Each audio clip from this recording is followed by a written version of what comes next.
మా గ్రామ శకటోత్సవం గురించి, యువకుల పోకడ గురించి, హిందువులు ఏ విధంగా మెలగాలి, మరి హిందువుల దేవుడు ఆది దేవుడు ఎవరు అనేటువంటి చక్కటి విషయాలు మనందరి ముందుంచినటువంటి టూడి హనుమంతరెడ్డి సారు, రిటైర్డ్ ప్రిన్సిపాల్, కోరేటిపల్లి గ్రామ వాస్తవ్యులంతా చాలా చక్కగా మాట్లాడారు. చూడండి, నిజంగా సారు ఈ రోజు సమాజంలో జరుగుతున్నటువంటి, ఈ రోజు పరిస్థితుల్లో ఉన్నటువంటి మానవ పోకడల గురించి చాలా చక్కగా 4 మాటలు చెప్పిండు. నిజం, దేవుళ్ళకెల్లా సూర్య భగవానుడు ప్రతి దేవుని యొక్క హృదయంలో ఉండడానికి సారు చెప్పిండు.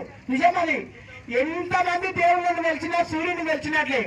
ఎందుకంటే సూర్యుడు లేకుంటే లోకం లేదు. చూడండి, 1 గంట క్రితం మనం అందరం వెళ్తూనే ఉన్నాం. ఈ కరెంట్ లేకుంటే ఈ వెళ్తురు కూడా లేదు. అంటే సూర్యుడు లేడు కాబట్టి అంధకారంలోకి పోయినాం.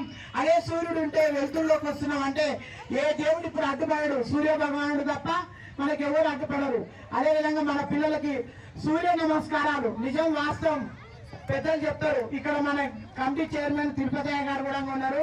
ఆయన ఏం చెప్తా అంటే, ఏదైనా ఆరోగ్యం బాగా లేకుంటే ఆసనాలు ఏమంటారు అంటే ఏంటి, సూర్య ఆసనాలు ఏమంటారు, సూర్య నమస్కారాలు చేస్తే హెల్త్ ఎంతో గొప్ప ఉంటుంది. సార్ అని చెప్పిన హెల్త్ ఇన్సూరెన్స్ అంటే మనం ఇన్సూరెన్స్ డబ్బులు కడితే వస్తాయి. కానీ ఇక్కడ సూర్యుని నమస్కరిస్తే మన ఆరోగ్యము 100 ఏళ్ళ ఆయుష్ 100 ఏళ్ళుగానే ఉంటుందని చెప్పి చక్కటి విషయాలు చెప్పారు సార్.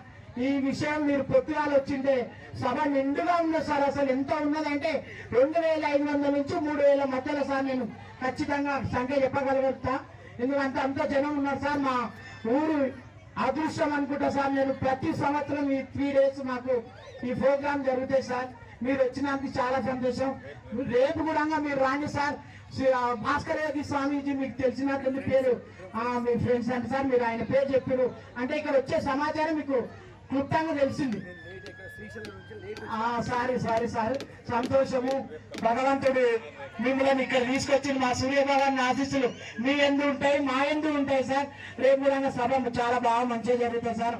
మా గ్రామం అందరు ఖచ్చితంగా కలిసి కట్టుగా ఉండి చూడండి సార్. ఇంత ఈ జనరేషన్ లో అందరి లైఫ్ బిజీ లైఫ్ అయినా ఈ రాత్రి వరకు చుట్టుపక్కల ప్రాంతాల వాళ్ళు కూడా ఉన్నారు సార్. మా గ్రామం వాళ్ళే కాదు, ఈ రాత్రి వరకు ఉన్నారు. రాత్రి సార్ మాకు 9:30 అయింది భజన పోటీ కార్యక్రమాలు ముగించడానికి. ఎక్కడి నుంచి వచ్చింది సార్? అనంతపురం డిస్టిక్ నుంచి వచ్చారు, గద్వాల్ ఐజా నుంచి వచ్చింది సార్. పత్తేపురం వాళ్ళు కూడా వచ్చారు సార్. అక్కడ అనంతపురం నుంచి కూడా వచ్చి ఈ రాత్రి 9:30 దగ్గర భజన పోటీలు అయిపోయిన తర్వాత చాలా చక్కగా చేసినాం సార్. వాళ్ళు కూడా మమ్మల్ని ఆనందింపజేసారు.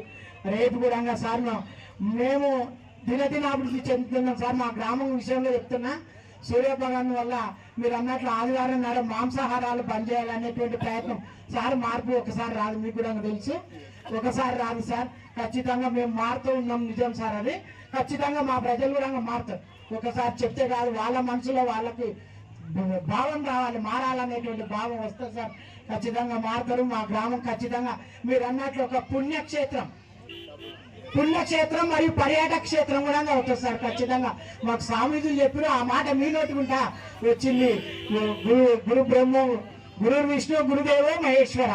మీరు గురువులు కాబట్టి ఖచ్చితంగా మీ మాట ప్రకారం మా గ్రామస్తులందరూ ఉంటారు సార్. ఇక్కడ మా కమిటీ అధ్యక్షుడు సార్ మాదాస్ తిరుపతి గారు, మా గ్రామస్తులు